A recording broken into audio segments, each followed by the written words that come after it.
The BI Vision module, so under Business Intelligence, gives you insight into trends that are occurring with your production process.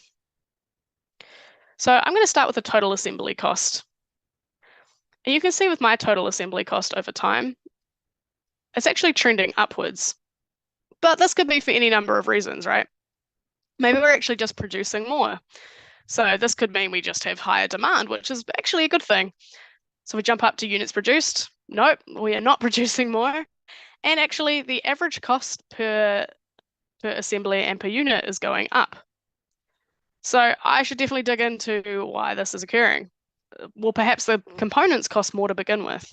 So if I look at average cost per unit and filter by this view,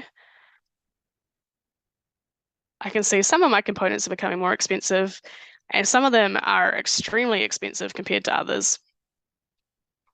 So maybe I need to actually shop around a bit more and get a better price with my components, or maybe start purchasing in bulk in order to get bulk discounts, or just use a more lean purchasing strategy using the Advanced Inventory Manager, which we'll touch on later.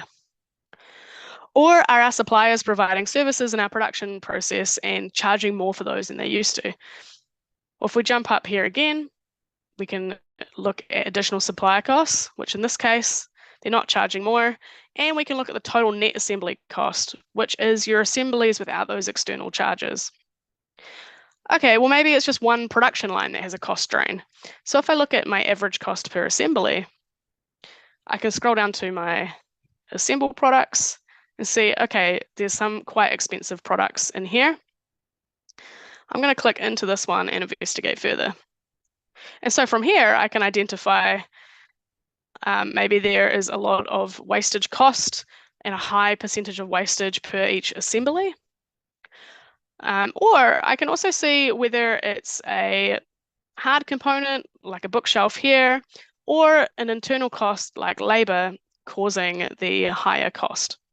High labor costs could actually mean it's taking too long to produce. Remember, if you've measured your quantity in hours, and therefore the sheer amount of hours of labor required are actually causing a high manufacturing cost. That's something tangible that can then be worked on. So this is excellent for identifying patterns and seeing how can you make changes to improve your process, but how can a production manager be adaptable on the fly?